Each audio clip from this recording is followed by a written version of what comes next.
안녕하십니까. 이어서 원주권 뉴스입니다.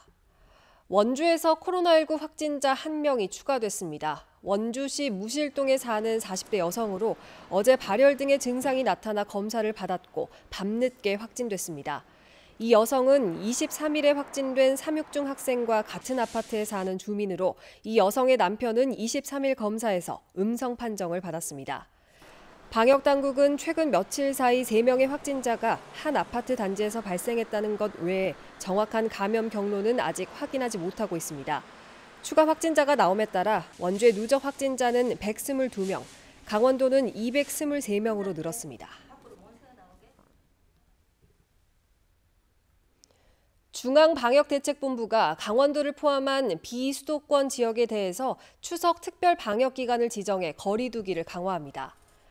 방역당국은 지자체별로 집합 금지를 해제한 고위험 시설 가운데 유흥주점과 헌팅포차 등 유흥시설 5종류에 대해서 오늘 28일부터 다음 달 11일까지 집합 금지를 실시합니다. 다만 다음 달 5일부터는 현지 방역 상황에 따라 지자체가 거리 두기 조치를 조정할 수 있습니다. 또 집단 감염이 이어지고 있는 방문 판매업에 대해서는 추석 특별 방역 기간인 2주 동안 집합 금지가 적용됩니다.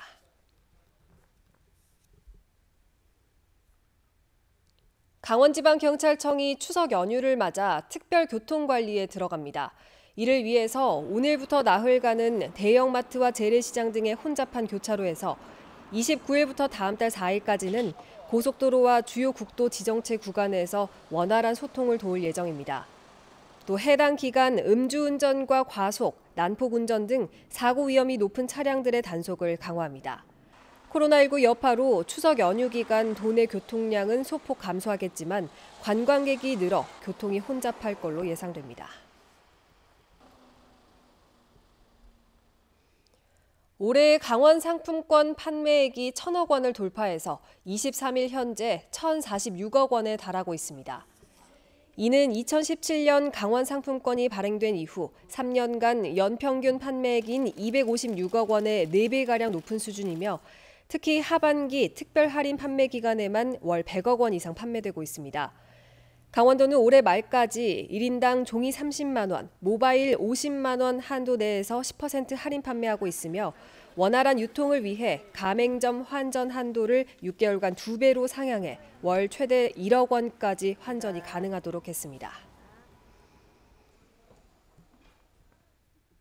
오늘 아침 6시쯤 원주시 지정면 광주 원주 고속도로 원주 방향 지정 2터널에서 달리던 1톤 화물차가 옆으로 넘어졌습니다.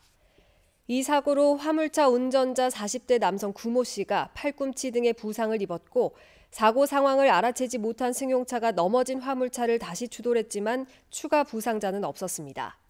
화물차에 실려있던 밀가루 등이 쏟아지면서 터널 내 차량 통행이 1시간 이상 통제됐습니다. 경찰은 정확한 사고 원인을 조사하고 있습니다. 현역 군복무 기피를 위해 몸무게와 키를 조작한 혐의로 재판에 넘겨진 27살 A씨에게 법원이 무죄를 선고했습니다. 춘천지법 원주지원은 A씨가 지난 2012년 징병 신체검사에서 현역 대상자가 된 뒤 3년 동안 몸무게 18kg을 찌우고 키를 낮춰 측정하는 방식으로 체질량 지수를 조작했다는 공소 사실은 증거가 부족하다고 밝혔습니다. A씨의 몸무게가 3년간 꾸준히 늘었고 체중 증가를 위해 약물 등을 복용한 점이 없다고 판시했습니다. 뉴스를 마칩니다. 고맙습니다.